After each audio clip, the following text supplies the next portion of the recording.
it's going to be an intimate reading, but I think sometimes that's the best, actually, because no one can really hide and you all can really participate. And I think that Michelle is an ideal person to handle any size group, but particularly an intimate group, because she talks about things that we're supposed to keep secret a lot of times, and her work is very bold. She sprung onto the scene in the 90s when I was starting to write, and I remember having this sense of, I was trying to think of what the word would be. If I like coined a new word, it would be like joyance. Like there was joy at reading her work, but there was this poignance because I wished I had written it, but because of her talent and how perceptive this work was, and how I felt that she was describing this sort of vaguely third wave feminist world that I was trying to describe, but she was doing it through memoir and through fiction. And I was trying to tell my story, but I was choosing to do it more through nonfiction and trying to make sort of political arguments. And we were coming to lots of the same places, but she was doing it with such aplomb and bravery, and it was really meaningful to me. Many years later, we happened to cross paths, and at this point, she was already just sort of a well-known literary organizer in addition to being this sort of wunderkind young writer. And I remember when I met her, we were at Michigan Women's Music Festival, which sadly doesn't even exist anymore, but it did for a long time. And she had bright blue hair in like bangs and like glasses, and she was really super, like kind of like a Muppet, I thought, really cute. And really commanding, a small person with a big presence. And she was, at the time, organizing something called Sister Spit, which was a spoken word tour. So over the years, I was just sort of always aware of her and aware of all of the things she was creating. She created this thing called Radar Productions in order to produce big literary and cultural events in San Francisco, and she wrote ultimately 11 books, including the one she'll be reading from today. And she had a child and got married, and she just kind of kept doing things, having her life. And finally, about 2 years ago, not quite, she wrote to me because she's a big ally, lifter-upper of other authors, and she said, there's this woman I think you should read. I was now at the Feminist Press. I think you should read her book and just consider it. I really believe in it. I think it's great. And I read it, and it was great. And before we could respond about that book, because we weren't totally sure, but it was definitely worth the read. She said, oh, and I have this book, and I don't know, it sort of needs a home. It needs a little like buffing and a home. And I was like, oh, I'd love to read anything of yours that doesn't have a home. Like, I couldn't even imagine a homeless Michelle T. project. And she sent this book that became Black Wave, or it was Black Wave already, it was itself. And it was so remarkable, and I had that joignant feeling again of this total glee at reading something that was it was articulating things I had thought of but had never put into words. And at the same time, this sadness that I was never gonna write something like that. But I'm so happy that this book is in the world. We published it, it's our big fall novel. It's called Black Wave. It's about the apocalypse in 1999, the apocalypse that happened in 1999 when the world ended. And it's also about a young person reckoning with her life and getting sober. So without further ado, I'd like to introduce Michelle T. Oh, that's very nice. And joignant, I feel that like every day. I love that. I'm going to tweet that and credit you. Everyone needs to know that word, joignance. Whenever I read a book, I feel like I feel that. It's so sad that we're all stuck in our own stories. We can't get out into somebody else's story. So I'm gonna read from my book. The main character, Michelle, is me and also isn't. Many of the things that happen in the book happened and many didn't. And out of the things that did happen, many didn't happen quite like that. So that's the kind of book it is. And I'll just jump in if I need to explain anything. I'm gonna kind of skip around the book and share a few different parts with you because it goes a lot of different places. Michelle has a gay brother named Kyle who lives in Los Angeles. Michelle's in San Francisco. Kyle was thrilled that Michelle was finally moving to Los Angeles. In 2 phone calls, he secured for his sister a studio apartment in Hollywood. The studio was $400. I'm so glad you're not going to hang out in San Francisco forever waiting to get evicted, Kyle clucked. News of the city's .com upset was leaking out of San Francisco and into the nation. Rents in San Francisco were now officially more expensive than in Manhattan. People were charging $2,000 to sleep in a closet. High-paid Silicon Valley execs were spending the night riding buses, unable to find a vacant apartment. Strippers were coming from all over the country to dance in Bay Area strip clubs, collecting big tips from internet nerds. The city was coming apart. But Michelle had paid only $200 to live in her shabby chic room, and she was in no danger of being evicted. Her landlord lived right downstairs, a sad widower named Clovis, who gave the household platters of supermarket cookies at Christmas. Michelle had learned that before the straight girls had occupied her apartment, the flat had been a haven for fucked up, dysfunctional lesbians. Her roommate Ukundayo's room had been a practice space for Tribe 8, the dyke punk band that performed topless and pulled dildos from their pants, goaded men from the crowd to fillet them, and then castrated themselves and flung the silicone into the audience. That part's true. Man-hating lesbians who couldn't cope with reality had lived there, pulling traveler's check scams, faking insanity to get on SSI. Roommates had pooled lists of ex-boyfriends and hustled them out of money for non-existent abortions. When she moved in, Michelle had no idea that the house had been a magic castle of queerness with a secret outlaw history. It was as if the Dillinger gang had hidden out there. A lesbian porn had been filmed in her bathroom. An infamous lesbian hooker had once lived in her bedroom, had nailed hardware into the floorboards to tie down her lovers. Michelle had restored the flat to its former glory, all rooms now occupied with barely functioning lesbian alcoholics, and now she would leave. But Michelle loved her bedroom. The floors were blue, and the wall behind her lousy futon was also blue and stuck with chunky glitter. 3 windows looked out onto the street below, where a stolen car ring operated out of a garage. The dismantled alarms wailed all night, but Michelle was used to it. Gauzy thrift store curtains hung in the windows, tied back with mylar ribbons. A giant bull's horn mounted on a piece of rotting wood dangled in the center window. Michelle had found it on the street, the source of so many unexpected treasures. The ocean of poverty pulled many gifts to the shore. Stolen luggage was often gutted on the sidewalk, and Michelle was not above rummaging the contents. She'd found velvety platform shoes, satiny gowns, chipped knickknacks. It was okay that she didn't have money to shop ever, because the streets provided her with such hunter-gatherer thrills. Michelle had loved her room so long, had lived inside it 7 years, and now could feel herself being pushed out from it. It wasn't the economy. Clovis, the landlord, had promised he would not raise the rent, and he had no intention of selling the house. The man spent his lonely nights singing into his personal karaoke machine in the flat downstairs.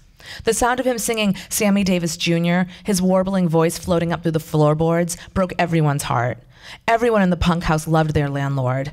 It was okay that the shower, a metal closet, was rusting through the bottom, surely harboring gangrene and soaking the house in soggy rot. Clovis's second-floor apartment was in no better shape.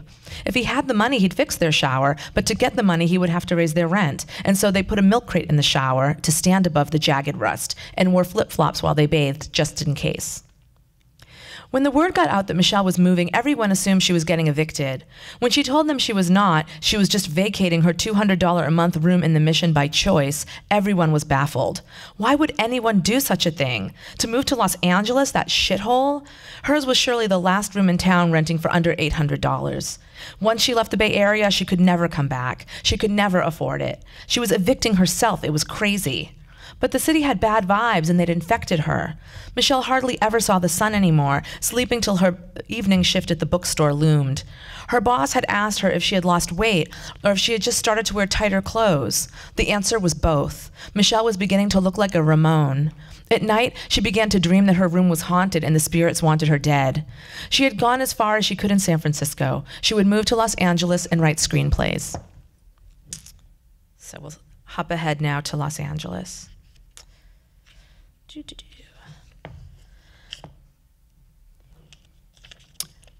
Back at the computer, Michelle strove to universalize herself.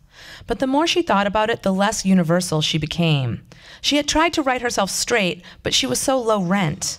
She tried to write herself male, but there was her pussy and her PMS, the blood that dribbled out from her on its own erratic schedule, ruining her underwear again and again. Never mind that she had been menstruating off and on for 15 years. It didn't matter. She could not keep up with her tampons.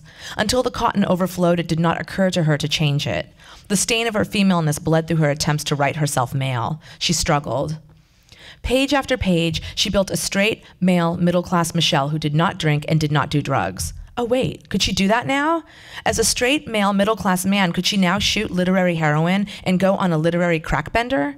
It depended, she suspected, on where straight, male, middle-class Michelle worked and how many dependents depended on him.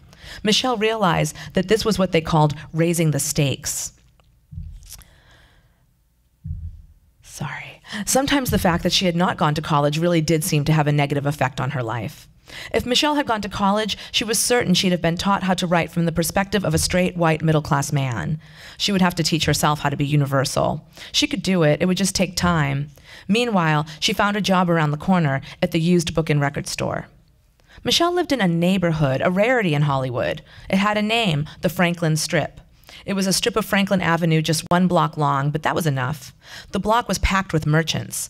A coffee shop called, no, really, the Bourgeois Pig. Michelle was aghast. She knew that Los Angeles embraced wealth in a manner she was unaccustomed to, but this was unreal. The Bourgeois Pig? Their coffees were $4, and Michelle once spied Christina Ricci sitting at an outdoor table. Next to the Bourgeois Pig was a magazine store that sold a severely edited selection of about 5 different magazines. It was a very minimalist shop, and the girl working the counter looked bored and superior as she flipped through a copy of Index. Michelle envied her employment. She was right to vibe superior. Michelle could think of nothing better than being paid to flip through magazines all day. She thought about asking if the magazine store was hiring, but knew instinctively that it was the kind of place where you were invited to work, like a beautiful young girl discovered by a modeling agency at a soda fountain. There was a small theater run by second-rate soap opera actors trying to do something serious while clambering out from the daytime TV ghetto. There was a bar and grill where the soap opera actors would get tanked and pick each other up. Michelle once saw the actor who played Lex Luthor on Smallville, looking handsome and gay with his shiny bald head.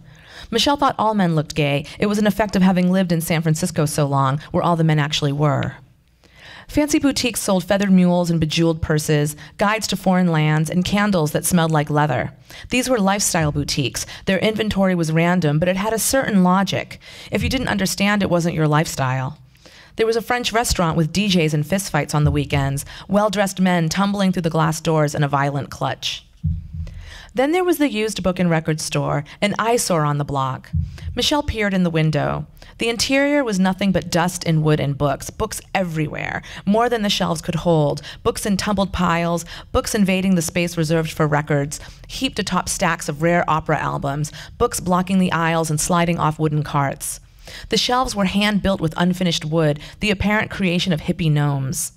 Inside, Michelle could hear hip-hop playing, recognize the obscene lyrics of a Lil' Kim song. A tall, skinny gay boy, his head wrapped in a red bandana, leaned idly at the register, mouthing the lyrics in the air. Michelle had a deep feeling of magnetic purpose while peering into the bookstore, as if into an aquarium or perhaps a crystal ball. She turned away from the shop and faced the Scientology Celebrity Center across the street.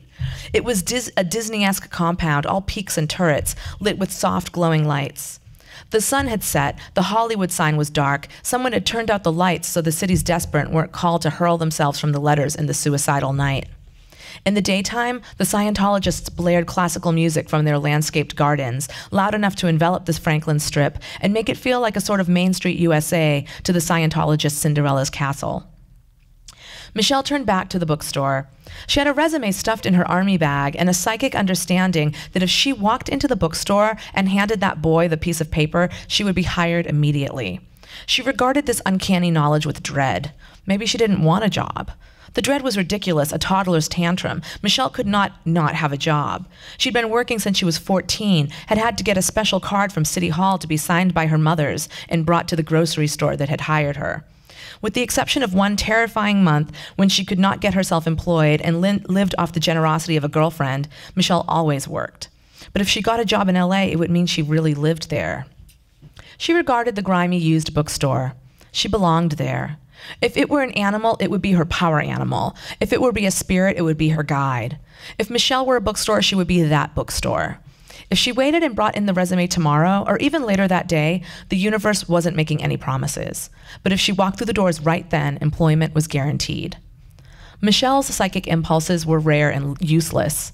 Once she had a precognitive wave that her coworker Linda would start brushing her teeth at work, and the very next day the girl shuffled in, hungover, with a toothbrush and a fresh tube of toothpaste. "I knew you were going to do that," Michelle said. Otherwise, it alerted her to potential romantic threats. Finally, her sixth sense was offering her some practical direction.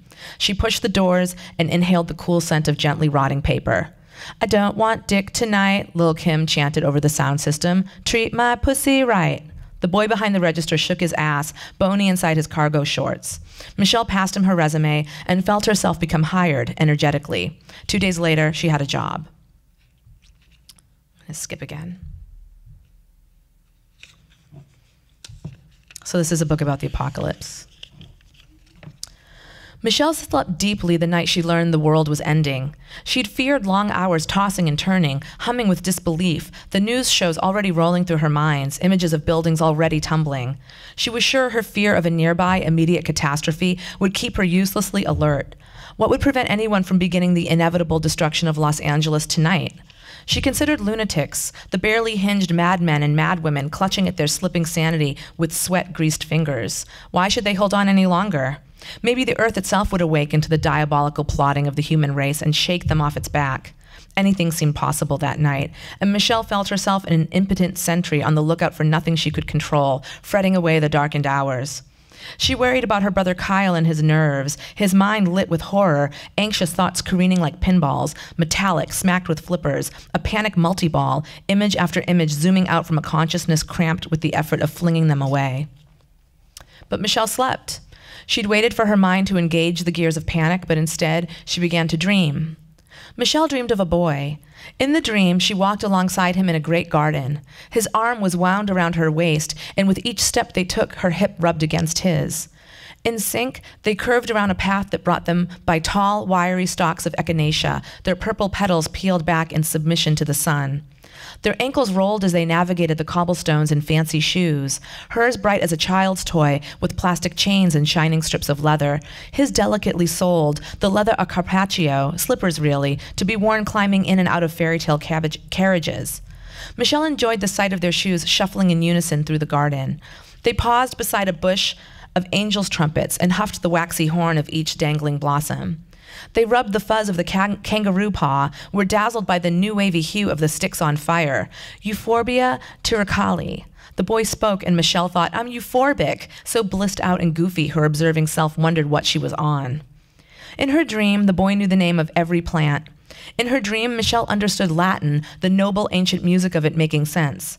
A receptor in her mind was activated, and in an instant she felt an understanding of all languages, understood that she had always known them. Her mind was a hive of words. A rush of excitement washed over her. She turned back to the boy, who was more beautiful than all the flowers, more aesthetically pleasing than the water fountain, with its patinous bronze, than the curve of the cobblestones, the stitching of their fancy shoes. His voice, speaking Latin, was sweeter than the water splash and trickle, the patter of their feet upon the stone. Oh, Michelle felt so romantic. The boy pulled her closer, and together they made fun of the docent leading the tour, a woman who didn't know Latin words for anything, who hadn't discovered that she could speak Latin or Spanish or Swahili if only she flexed that part of her brain. Michelle and the boy whispered to each other in a succession of languages, their minds' potential illuminated. The boy's shirt was slashed as if he had survived a knife fight, and Michelle's pants were too tight.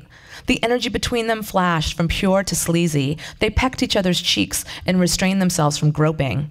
Michelle bit back her desire to slip her hand through the gash in his shirt, to press her ass against him. I'm your Eurotrash boyfriend, he murmured in Castilian Spanish. Their love expanded as they expressed it in Norwegian, German, Italian, so many nuanced words. Different kinds of words for different kinds of love, and Michelle felt them all. Sad love, inspired love, hopeless love, affectionate love, friendly love, desperate love, passionate love, murderous love, respectful love, platonic love, forbidden love, trashy love, sacred love, holy love. Michelle's heart fell full and drooping as the blousiest rose in the garden. The boy's attentions buzzed inside it. She was so open to him, she shed pollen on the cobblestones. The boy did not like how the designer of this garden had deliberately starved certain plants of water so that their stressed-out leaves would turn a more pleasing color. Neither of them liked how the designer had employed a worker to pluck every other leaf from the canopy of trees arcing above them, so that the light filtering through the branches would be dappled just so. What a control freak, Michelle said in French, just to hear the chic sound of it sliding from her mouth. She was concerned for the worker charged with this duty, imagined him a Mexican man struggling on a ladder, earning minimum wage, slowly losing his mind as he scanned the boughs. Pluck a leaf, leave a leaf. Pluck a leaf, leave a leaf. The cancerous sun mutating his body. His body, Michelle imagined, would be heavy, would wear coveralls, a navy blue jumpsuit sewn from stiff fabric. She thought she would maybe write a story about him, this man who plucked leaves in service to a megalomaniacal garden designer. She shared her inspiration with the boy, who gave her waist a squeeze. I want to know your work, he told her in Armenian. I want to become familiar with your praxis.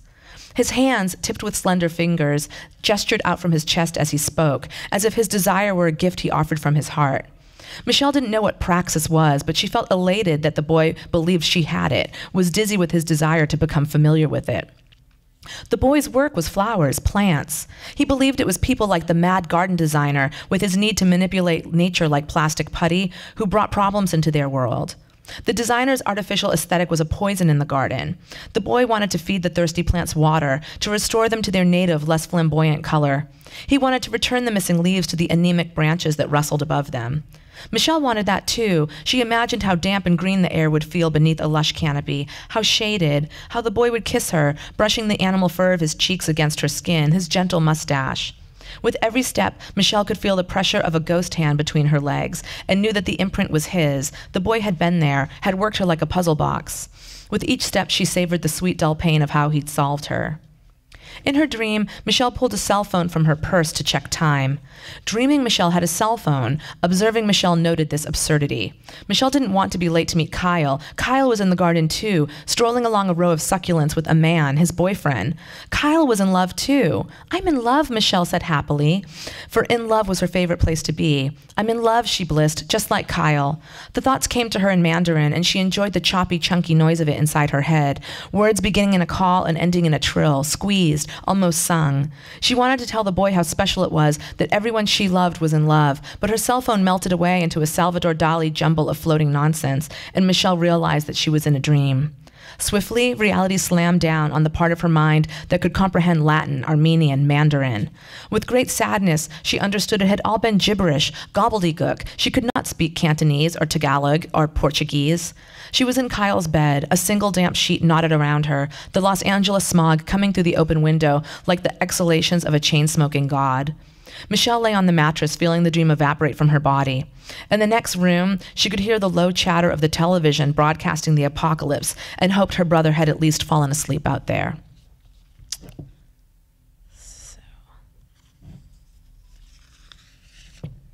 Just continuing a little further in the book.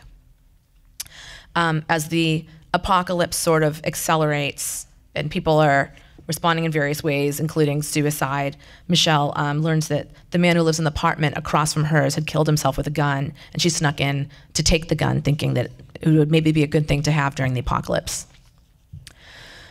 And then she was kind of considering that it's Chekhov's gun, and it would have to go off sometime in this story. Michelle surfed the internet. She learned everything she needed to learn about Chekhov's gun, which she had deduced was a .44 Magnum, which sounded like a condom or a brand of malt liquor. Michelle taught herself how to keep the thing locked. She practiced holding it in front of the bathroom mirror, aiming it at her reflection, squinting through the sight. After a bit, the novelty of the gun wore off. Maybe she'd go shoot bottles with it, really learn how to handle it. But then she didn't want to waste the bullets either. The gun was not a toy. On the interweb, Michelle read about a new global phenomenon. Since the end of the world began, everyone had been having intensely sensory dreams of love affairs. Michelle was always a fan of such articles, dreams, the afterlife, hauntings. Anything supernatural fascinated her. And she had had one of those dreams, hadn't she? The boy in the garden. It wasn't often that Michelle found her own experience reflected in the media. She read on. Some nutjobs were beginning to believe that the dreams were real, that the people in them were real people alive on the earth right now. The article showed a picture of a couple smiling together. They lived a city or two away and had run into each other at a Chili's. They couldn't believe it. They recognized one another and recognized their love and had gotten married right away and were psyched to spend the end times together. And there were more people like this. People began posting ads in papers and on Craigslist. Dreamtime missed connections. People found one another. Sometimes they liked each other and sometimes they didn't. They hooked up or else were totally repulsed by the person who looked nothing like they had in the dream. It left some people bitter and some people obsessed. Michelle opened a new tab and went over to Craigslist. There were many in search of dream lover postings. Just reading them was like cracking open a book of psychedelic poetry. The ceiling was spinning. We were on top of it and you had 3 eyes, read one. We were on a soap opera set and we were being filmed by Princess Diana, another offered. Leaves flew from a tree like butterflies and carried us over a hole in the ground. Michelle really liked that one. Michelle wondered why no one had thought to use their dreams as personal ads before. Back when the world wasn't ending and dreams were just dreams. It would have been a great way to get a vibe on someone. That night, Michelle dreamed she was having sex with a boy inside a painting. The paint was not yet dry and their sex tossed them against oily dunes of it. It got all over their skin, but they liked it. Michelle was on top and the boy was shuddering beneath her. The ends of the boy's long, greasy hair were clumped with wet color that slid across his cheeks and made him look wild. He was drunk, but Michelle was not. Her body in the dream was a miracle, felt like a balsa wood plane flung into the air. She rode him in a pool of paint glittered with sugar. The sprinkles clumped and hardened into little caverns, like the inside of a geode. The sparkle of it called to Michelle, and she begged the boy to take her there. But no, the boy told her it would crumble. It was very delicate. Someday it was meant to be broken, but not by her. Michelle woke up. The entire planet was dreaming of the lovers they would have had if only they had lived. In the dreams, everyone was their highest self. Everyone was present and their hearts were wide open. It was a gift and a plea, from the planet perhaps, or from the universe, from the essence of life. No one knew enough about such things to be certain. The planet is showing us how beautiful our lives will be if we stay here and work together to heal it, pleaded mystical people and ecologists on television. Psychologists deemed it an episode of mass hysteria on a scale previously unknown, and commentators blame the internet and globalization for allowing it to spread so rapidly. Christians blamed the devil and deemed sleeping a sin. Other religious people insisted it was God and that what was happening was a miracle. Michelle found that it was possible to achieve a sort of lucidity in her dreams, causing the more fantastical elements to fall away in order to get closer to the truth of an affair. Dreaming that a creature had implanted a device in Michelle's head, causing dark thoughts and spontaneous orgasms, Michelle became lucid and found herself holding a cell phone, masturbating on a pillow, while a girl on the other end told her filthy stories. Dreaming that her junk was an endless supply of pastries, a cornucopia of tiny cupcakes and fat croissants and cream puffs, Michelle became lucid and found herself in bed with a boy so skinny Michelle forced him to eat baked goods off her own naked tailbone. Dreaming her face was a popped balloon, bits of rubber and ribbon dangling from her mouth, she became lucid and found herself with a girl who had kissed her so passionately Michelle's lip had split against her tooth. Michelle inspected shyly the bustling internet world of dream missed connections. She found the anorexic pastry boy, but he lived in Stockholm and his English was poor, and he was not even a boy but a girl, a 15-year-old girl who cut herself with razors and whose parents were poised to send her off to boarding school. The one who had busted her lip with the kiss, she too was a troubled teenager, with a bristling jet black mohawk and a Joy Division shirt hung on her slouched shoulders. The painter was a girl as well, also quite young. She emailed a photo of herself atop a horse, and a pair of jodhpurs and a velvet helmet, leaping over a small white fence. Michelle stopped emailing these children. She felt like a creep. Okay, I guess I'll just keep going from here. In the bookstore, Michelle rang up a customer, a woman buying old feminist books from the 1970s, Herbal Healing and Witchery, a book about periods. So many women didn't even get periods anymore, hadn't for years. Michelle's were spotty. The doctor at the free clinic in San Francisco had told them everything was fine, no growths, no cancers, that's just what was happening to some women. Michelle had had a dim concern about it, like, what if she maybe wanted to have a baby someday? Was she no longer able? But now that the world was ending, it wasn't an issue.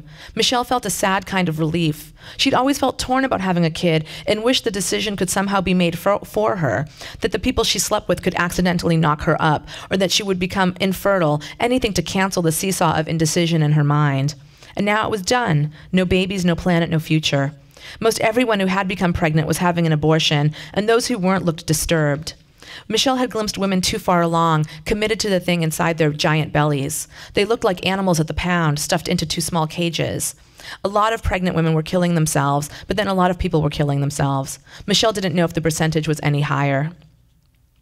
The lady left and Junkie Ted came in, the doorbell jangling with his entrance.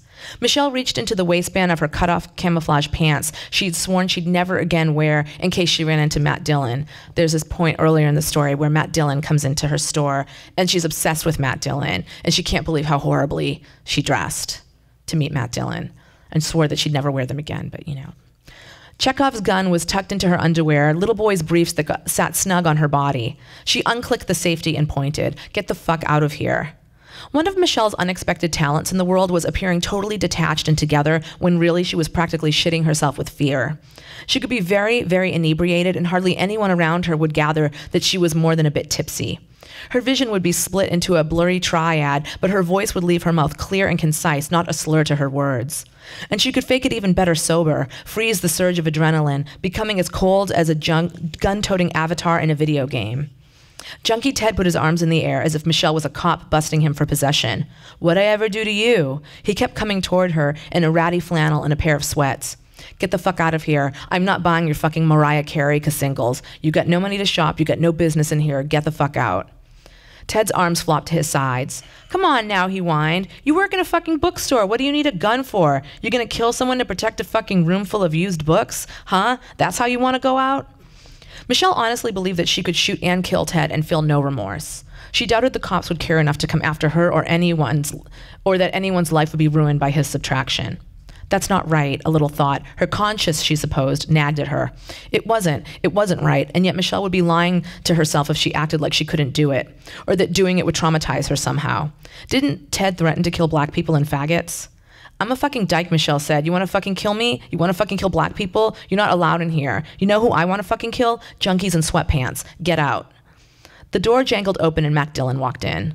Fuck, Michelle said out loud. She looked down at her shitty camouflage pants. She could not believe it. Her camisole top was at least okay, and the chains she had around her neck were tough and cute. Also, she hadn't drunk wine last night and couldn't underestimate the effect of a night of abstinence on her system. Her skin was brighter and the overall puff of her body had come down, like a molested souffle. Whoa, Matt Dillon said in that voice, that gruff voice. Classic Matt Dillon. Dallas Winston, Rusty James. What's going on in here? She's a fucking crazy dyke, Ted spat. I just want to sell some fucking books. She pulls a gun on me. I know the owners, you know. I'll get you fired. Good luck finding a job in the apocalypse. No one's hiring. I will fucking shoot you. Michelle tried to stay on track with Ted, which was hard with Matt Dillon watching her. She blew her bangs, an indigo fringe of split ends, out of her face so that she could see clearly. If you don't want to die, get the fuck out of my store and don't come back. Why don't you leave, man? Matt clapped sweaty Ted on the back. Come on, and don't be calling girls dykes. It's rude. Come on. Matt held the glass door open with a tinkle. Here, guy. Matt pulled out his wallet, a leather billfold tucked in the ass of his jeans. He pulled out some money and pushed it into Ted's hand. Ted took it. I'm not scared of you, he spat at Michelle as he left the bookstore.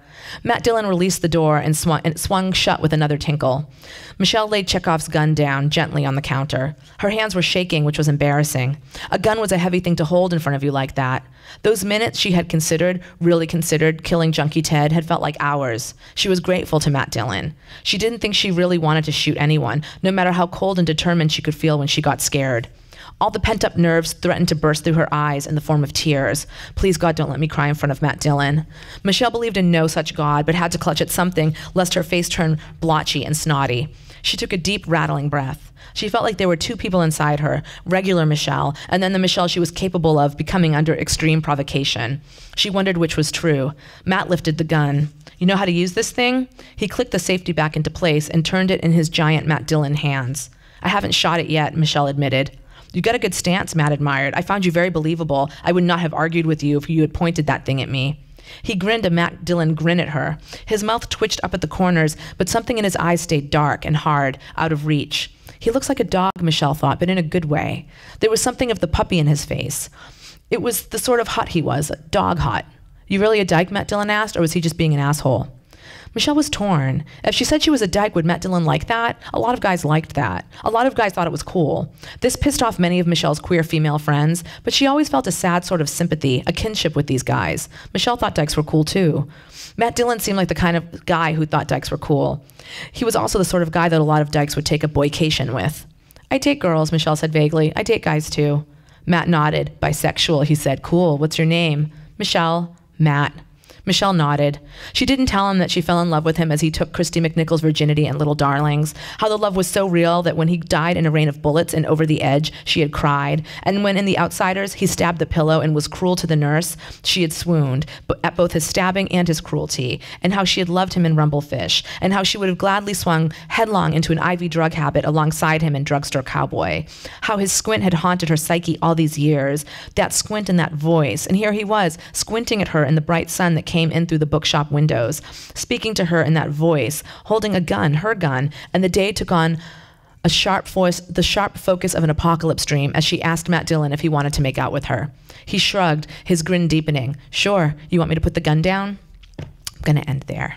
Thank you guys for your attentions in this tiny room. I lived in San Francisco and I ran a reading series there for 13 years, and the reading series was half readings and the half conversation between the audience and the authors. And on the first day that I was premiering this event, I realized, oh my God, half of the event is depending on audience participation. What if nobody participates? What are we going to do? So I baked cookies. And I offered, if anyone raised their hand and asked a question, they got a cookie.